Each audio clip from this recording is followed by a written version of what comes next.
तो नमस्कार दोस्तों, मेरा नाम है प्रशांत शर्मा और आज हम एनालाइज करेंगे टोरेंट पावर लिमिटेड कंपनी को। बात करें तो पावर जनरेशन और यूटिलिटी की एक इंटीग्रेटेड कंपनी है। कंपनी पावर जनरेशन के सारे ही से काम करती है, यानी कंपनी पावर जनरेशन भी करती है, डिस्ट्रीब्यूशन और ट्रांसमिशन सारे ही काम करती है।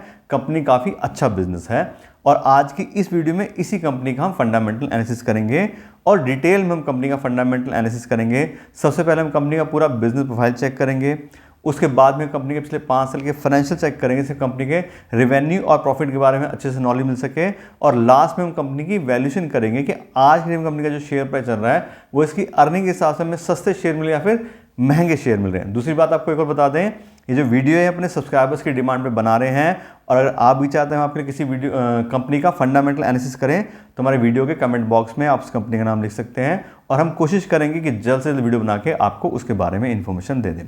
दूसरी बात, हमने अपने चैनल पे अब जो है अपना चैनल मेंबरशिप का ऑप्शन भी ओपन कर दिया है और एक पेड सब्सक्रिप्शन होगा। इसमें 159 पर मंथ का आप पेमेंट करके हमारी जो दूसरी फैसिलिटीज़ हैं उनको ले सकते हैं। उसमें आपको क्या क्या बेनिफिट मिलेगा, उसमें आपको एक तो प्रेफरेंस मिलेगा रिक्वेस्टेड वीडियो के लिए। जिस भी कंपनी का वीडियो बनाना चाहते हैं उसके ऊपर जो वीडियो बनेगी पहले मेंबर्स के हिसाब से हम थोड़ा उसको प्रेफरेंस देंगे।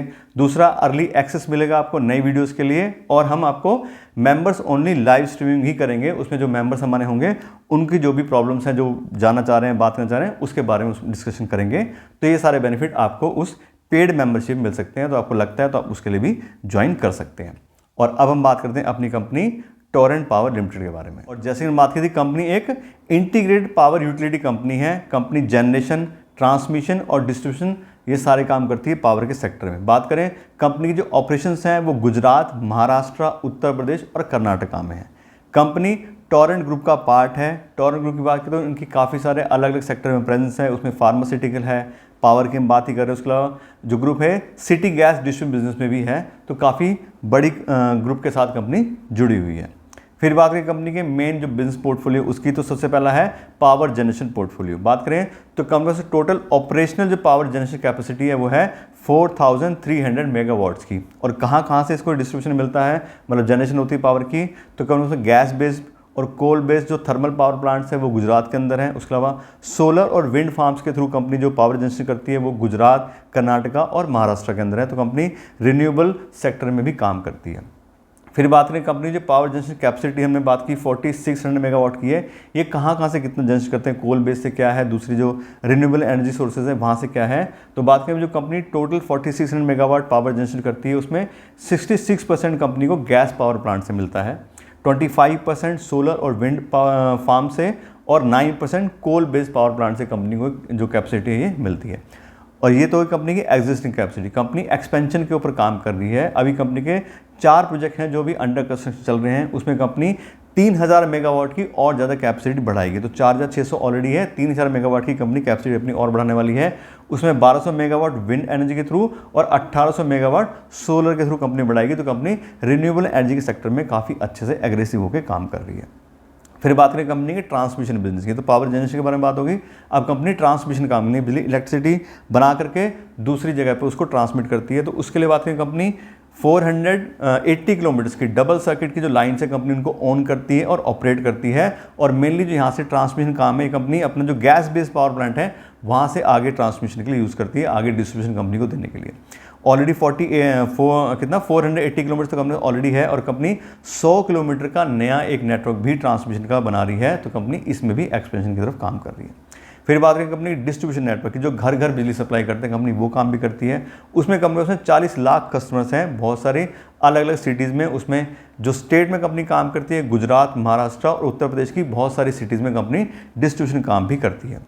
बात करें तो कंपनी काफ़ी अच्छी मार्केट पोजीशन है गुजरात के अंदर। गुजरात की जो सिटीज़ हैं अहमदाबाद, सूरत, गांधीनगर, दहेज और धोलेरा, इसमें कंपनी पास में सोल पावर डिस्ट्रीब्यूशन के राइट्स है कंपनी, यानी कि पूरी सिटी में इकलौती कंपनी जो पावर डिस्ट्रीब्यूशन काम करती है। काफ़ी बात करें तो काफ़ी अच्छी मार्केट पोजीशन कंपनी होल्ड करती है। आप देखें तो तीनों ही बिजनेस सेगमेंट में कंपनी काफ़ी अच्छा काम कर रही है, काफ़ी अच्छी कैपेसिटी है पावर जनरेशन की, उसको इंक्रीज़ करने कंपनी काम कर रही है। ट्रांसमिशन लाइंस भी कंपनी अच्छी खासी है और कंपनी उसको भी आगे बढ़ाने का काम कर रही है। और डिस्ट्रीब्यूशन बात करें तो उसमें भी कंपनी काफ़ी अच्छा मार्केट शेयर है। तो क्लियर दिखाई दे रहा है कंपनी काफ़ी अच्छा बिजनेस होल्ड करती है, काफ़ी अच्छा बिजनेस फाइल है। दूसरी बात, कंपनी इलेक्ट्रिसिटी के सेक्टर में काम कर रही है, पावर के सेक्टर में काम कर रही है, जिसकी डिमांड हमेशा रहने वाली है और डिमांड बढ़ ही रही है, तो बिल्कुल देखें तो फ्यूचर भी कंपनी का अच्छा है और काफ़ी अच्छे सेगमेंट में कंपनी काम कर रही है। अब बात करें कंपनी के शेयर होल्डिंग पैटर्न की, किन किन लोगों ने अपना पैसा इस कंपनी इन्वेस्ट किया है, तो यहाँ आप देखें तो लगभग सभी लोगों ने काफ़ी अच्छा स्टेक इस कंपनी में लिया हुआ है। प्रमोटर्स के पास में कंपनी के 54% शेयर हैं, एफआईज के पास में 8% है, डीआईज के पास में 20% है और पब्लिक के और दूसरे लोगों के पास में 18% है। तो बात करें तो एफआईडीएस का टोटल देखें तो 28% का काफ़ी अच्छा स्टेक इसमें एफआई और डीआईज ने भी लिया है। उसका जो मेन रीज़न है वही है कि कंपनी ऐसे सेक्टर में काम करती है जो हमेशा डिमांड में रहने वाला है। आगे अब इलेक्ट्रिक व्हीकल्स की बात होगी तो वहाँ भी इलेक्ट्रिसिटी चाहिए, तो इस तरह की कंपनी ऐसे इनका बिजनेस लगातार चलना होता है। और बात करें पावर जनरेशन की तो पहले ही इसमें 20-25 साल के एग्रीमेंट हो जाते हैं, जिसको पीपीए बोलते हैं, पावर परचेज एग्रीमेंट, और उनको अगले 20-25 साल का पहले रिवेन्यू प्रॉफिट वगैरह सारी चीज़ सेट हो जाती है। तो इस तरह कंपनी हमेशा कैश रिच कंपनी होती है और काफ़ी अच्छे से इनके प्रॉफिट और रिवेन्यू वगैरह स्टेबल रहते हैं। तो कंपनी काफ़ी अच्छे बिजनेस में है और अच्छा बिजनेस फाइल होल्ड करती है। और अब हम बात करते हैं कंपनी के फाइनेंशियल्स के बारे में कि पिछले 5 साल में कंपनी के रिवेन्यू और प्रॉफिट में कैसी ग्रोथ आई है। उसके लिए कंपनी पिछले 5 साल का डेटा हम चेक करते हैं। और यहाँ आप देखें सबसे पहला रिवेन्यू कंपनी का, तो 2020 में कंपनी में था 13,641 करोड़, जो काफ़ी अच्छे से बढ़ के 2024 में 27,000 करोड़ से ज़्यादा हो गया है। तो कंपनी ने काफ़ी अच्छे से अपने बिजनेस को बढ़ाया पिछले 5 साल में। खास करके देखें तो 2022 में भी ये सिर्फ 14,000 करोड़ था, लेकिन 2023 में एकदम से कंपनी का रिवेन्यू इंक्रीज़ हुआ है सीधा 14,000 करोड़ से 25,000 करोड़ पे। यहाँ आप देखें तो कंपनी ने कहना कि अपनी कैपेसिटी वगैरह जो इंक्रीज़ करें उससे कंपनी को काफ़ी अच्छा फ़ायदा हुआ है। बात करें परसेंटेज में भी तो 16% के काफ़ी अच्छे सीजीआर से कंपनी ने यहाँ पे पिछले 5 साल में अपने रेवेन्यू में ग्रोथ दिखाई है। उसके बाद कंपनी ऑपरेटिंग प्रॉफिट मार्जिन की तो 2020 और 2021 यहाँ आप देखें तो 26%, 29% और 2022 में 25% तक था, लेकिन यहाँ पे कंपनी का रिवेन्यू कम था। तो कंपनी 2023 में जैसे अपना रिवेन्यू इंक्रीज़ करा है 25,000 करोड़ का, तो यहाँ पे कंपनी का ऑपरेटिंग प्रॉफिट कम हो गया 19% का। पहले 25% से ऊपर की यहाँ पे जो है ऑपरेटिंग प्रॉफिट मार्जिन आ रहा था, अब 2023 में 19% और 2024 में 17%। तो कंपनी ने अपना रिवेन्यू जो इंक्रीज़ करा उसको कहने कि उसकी कॉस्ट इंक्रीज़ हुई है, काफ़ी चीज़ें इंक्रीज़ हुई है, इसलिए कंपनी यहाँ पे ऑपरेटिंग प्रॉफिट मार्जिन है वो थोड़ा सा कम हो गया है। लेकिन फिर भी देखें तो पिछले 5 साल की कंपनी की जो ऑपरेटिंग प्रॉफिट मार्जिन की जो एवरेज आ रही है वो 23% की है। तो ठीक ठाक कंपनी ऑपरेटिंग प्रॉफिट मार्जिन यहाँ पे मैनेज कर रही है। फिर बात करें नेट प्रॉफिट की तो 1100 करोड़ 2020 में और 1896 लगभग 1900 करोड़ कंपनी का प्रॉफिट हो गया यहाँ पे 2024 में। तो कंपनी ने काफ़ी अच्छे से प्रॉफिट भी इंक्रीज़ करा है। और बात करें तो 15% के अच्छे खासे सीजीआर से कंपनी का पिछले 5 साल में प्रॉफिट बढ़ा है। तो 16% से कंपनी का रिवेन्यू बढ़ा है और 15% कंपनी का नेट प्रॉफिट बढ़ा है। तो दोनों चीज़ें कंपनी मैनेज करके चल रही है। कंपनी अपना देखें तो रिवेन्यू भी बढ़ा रही है और साथ साथ कंपनी का प्रॉफिट भी उसके हिसाब से बढ़ रहा है।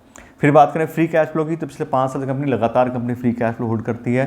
फ्री कैश फ्लो एक ऐसा पैरामीटर है जिसको बहुत ही इंपॉर्टेंट माना जाता है क्योंकि फ्रीली अवेलेबल है, यानी कि पैसा ऐसा है जो कंपनी अपने सारे खर्चे कर चुकी है, सारे जो भी मतलब बात करें तो कैपिटल एक्सपेंडिचर से सब चीज़ कर गई है, फिर कंपनी से पैसा बचा है। तो ये कंपनी की एक असली कमाई होती है, इसको एक इन्वेस्टर या एक ओनर अपने घर लेके जा सकता है। इसलिए फ्री कैश फ्लो अवेलेबल होना बिल्कुल ज़रूरी है, हर कंपनी में होना चाहिए, तभी हम उसको अच्छी कंपनी मानते हैं। तो कंपनी पिछले 5 साल से लगातार फ्री कैश फ्लो भी होल्ड कर रही है। फिर बात करें डिविडेंड पेमेंट की तो पिछले 5 साल लगातार कंपनी डिविडेंड पेमेंट भी कर रही है और 50% से ज़्यादा की कंपनी एवरेज आ रही है पिछले 5 साल की। कभी 95% भी दिया है, कभी 60% भी है, 40% से ऊपर हमेशा कंपनी देती है। तो कंपनी अच्छा डिविडेंड पेमेंट करने वाली कंपनी भी है। उसके बाद करें कंपनी की डेट बाय इक्विटी रेशो की कि कंपनी कितना लोन लिया हुआ है, अपना कितना पैसा इन्वेस्टेड है।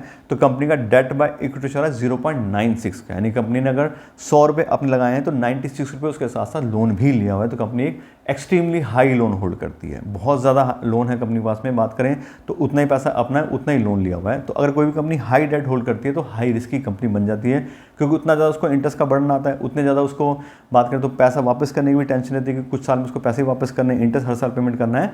लेकिन बात करें जो पावर जनरेशन कंपनी है खासकर मैंने देखी है, ये सारी ही हाई डेट होल्ड करती हैं, क्योंकि इनका काम ही ऐसा, इनको बड़े बड़े प्रोजेक्ट बनाने होते हैं, तो बिना लोन के इनका काम नहीं चलता है। तो वही इस कंपनी के साथ भी है। दूसरी बात करें इंटरेस्ट कवरेज हो, कितना टाइम्स पैसा अवेलेबल है उसके इंटरेस्ट को पेमेंट के लिए, तो कम से 4 टाइम पैसा अवेलेबल है कि जो भी उसको इंटरेस्ट हर साल पेमेंट करना होता है उसका 4 गुना पैसा उसके पास अवेलेबल है कि अपने आराम से वो इंटरेस्ट पेमेंट कर सके। तो बात करें तो डेट के हिसाब से कंपनी थोड़ी सी मुझे रिस्की दिखाई दे रही है। लेकिन जैसे हम बात करें ज़्यादातर इनका जो पावर जनरेशन के जो एग्रीमेंट्स होते हैं वो अगले 20-25 साल के होते हैं और ज़्यादातर सरकारी कंपनी होती हैं और वो इनको कहीं ना कहीं सब्सिडी वगैरह भी देते हैं। तो इसलिए ये लोग अपने डेट को मैनेज कर लेते हैं और कम रेट ऑफ इंटरेस्ट पे इनको लोन मिलता है, इसलिए ये इस तरह की कंपनियां मैनेज कर लेती हैं। अदरवाइज कोई वैसे कंपनी हो दूसरे सेक्टर की और वो हाई डेट होल्ड करे तो बहुत ज़्यादा रिस्की कंपनी बन सकती है। लेकिन फिर बात करें तो ये कंपनी कहीं ना कहीं रिस्की कैटेगरी में आएगी, कंपनी हाई डेट होल्ड करती है।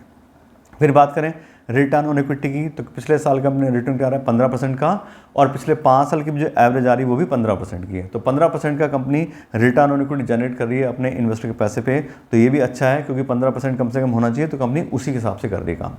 तो कुल मिला बात करें तो काफ़ी अच्छे फाइनेंशियल है कंपनी के, कंपनी का प्रॉफिट बढ़ा है, कंपनी का सेल्स बढ़ी है, और उसके साथ साथ बात करें तो कंपनी डिविडेंड भी अच्छा पेमेंट करती है।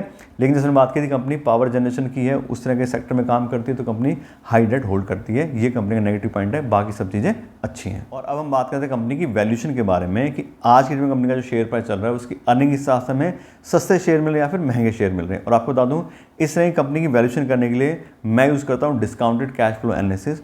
उसके अंदर कंपनी को फ्री कैश फ्लो को वैल्यू करते हैं, कंपनी कितना फ्री कैश फ्लो जनरेट कर रही है, उसके हिसाब से इसकी कितनी वैल्यू बनती है। और अभी हमने कंपनी के फाइनेंशियल चेक किए थे, उसमें कंपनी की फ्री कैश फ्लो का डेटा भी चेक किया था।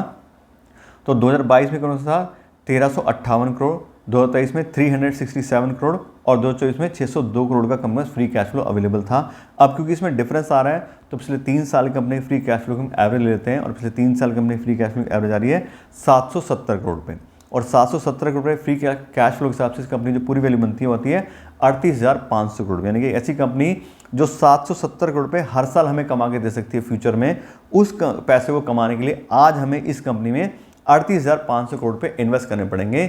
ये इस वैल्यूएशन का मतलब है। अब 38,500 करोड़ रुपये होगी पूरी कंपनी वैल्यू, इसको हम नंबर ऑफ शेयर से डिवाइड करेंगे तो पर शेयर की फेयर वैल्यू निकल के आ जाएगी, और इस कंपनी की पर शेयर की फेयर वैल्यू निकल कर रही है 800 रुपये, यानी कि 800 रुपये पर इक्विटी शेयर के हिसाब से अगर हम इस कंपनी इन्वेस्ट करेंगे तो कंपनी को फेयर प्राइस पे खरीदेंगे कि ठीक है कंपनी इतना फ्री कैश फ्लो जनरेट करती है, उसके हिसाब से इसकी इतनी वैल्यू बनती है। तो ये तो क्या हमारे हिसाब से फेयर प्राइस। अब बात करते हैं कंपनी के करंट शेयर प्राइस की कि आज की कंपनी का शेयर प्राइस क्या चल रहा है। तो आज की कंपनी का जो प्राइस आ रहा है वो आ रहा है 1560 रुपये पर इक्विटी शेयर का।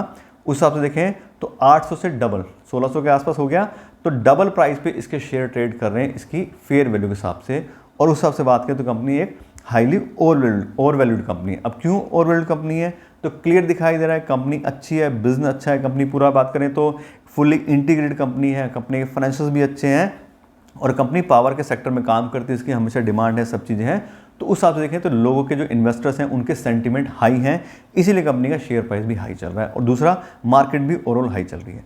तो कंपनी अच्छी है, बिजनेस अच्छा है, लेकिन बात करें तो ये इस समय सही समय नहीं इसमें एंट्री लेने की, क्योंकि डबल प्राइस पे शेयर मिल रहे हैं। तो उससे बात करें तो अगर हम थोड़ा वेट करके इसमें इन्वेस्ट कर लें या किसी और कंपनी को हम देख लें तो ज़्यादा बेटर रहेगा। अगर हमें ज़्यादा ही इसमें होप है कि नहीं बहुत अच्छा कल को कुछ और चीज़ हो जाएंगी, तो अगर आप थोड़ा बहुत इन्वेस्टमेंट के लिए सोच सकते हो। अदरवाइज बात करें तो बहुत सारी दूसरी कंपनी जो सस्ते प्राइस मिल सकती हैं, अच्छे बिजनेस के साथ मिल सकती हैं, उसमें हम इन्वेस्टमेंट कर सकते हैं। तो इस हिसाब से बात करें तो मेरे हिसाब से अभी सही समय नहीं है इस कंपनी में नया पैसा इन्वेस्ट करने के लिए। अब बात करते हैं एग्जिस्टिंग इन्वेस्टर की। तो अगर आपने ऑलरेडी अपना पैसा इन्वेस्ट किया तो बिल्कुल इन्वेस्टेड रहना चाहिए। दूसरा हम आपको एक डेटा और बताते हैं कि जिन लोगों ने ऑलरेडी अपना पैसा इन्वेस्ट किया है उन लोगों को इस कंपनी ने कितना रिटर्न दिया है। तो बात करें पिछले 6 महीने कंपनी का जो शेयर प्राइस है वो 55% से बढ़ा, यानी कि 55% रिटर्न पिछले 6 महीने में कंपनी दी है। 29 जनवरी 2024 को इसका प्राइस था 1004 रुपये के आसपास, और अब हो गया 1600। एक साल की बात करें तो पिछले एक साल में 132% का रिटर्न दिया है इस कंपनी ने अपने एग्जिस्टिंग इन्वेस्टर्स को। 28 जुलाई 2023 को इसका शेयर प्राइस था 670 रुपये। बात करें 3 साल की तो 3 साल में पिछले अपने इन्वेस्टर को 50% रिटर्न दी है। 450 रुपये का इसका शेयर प्राइस था 28 जुलाई 2021 को। उस हिसाब से कहें तो 3 गुना लगभग हो गया है। 5 साल की बात करें तो 5 साल में 38% रिटर्न दिए अपने एग्जिस्टिंग इन्वेस्टर को। 29 जुलाई 2019 को इसका सिर्फ 300 रुपये का प्राइस था और अब 1600 का हो गया है। तो जिन लोगों ने ऑलरेडी अपना पैसा लंबे टाइम से इन्वेस्ट किया हुआ है उनको काफ़ी अच्छी रिटर्न इसमें मिली हैं, इसमें कोई डाउट नहीं है। लेकिन क्योंकि अब रिटर्न मिल चुकी हैं, प्राइस हाई हो चुका है, अब जो लोग नया पैसा इन्वेस्ट करेंगे उनको कहीं ना कहीं ज़्यादा रिस्क झेलना पड़ सकता है। इसलिए हम बात करें कि अभी सही समय नहीं है। तो इस कंपनी को आप अपने वॉच लिस्ट में रख सकते हो और जब प्राइस का डाउन आए तब आप इसमें एंट्री के लिए सोच सकते हैं। तो इससे बात करें तो कंपनी के बारे में आपको डिटेल नॉलेज दे दी है। आशा करता हूँ वीडियो अच्छी लगी हुई। अगर आपको वीडियो अच्छी लगी हो तो उसको लाइक और शेयर जरूर कीजिएगा, और अगर आप मेरे चैनल पर नए हैं तो मेरे चैनल को सब्सक्राइब कर लीजिएगा। Thank you so much.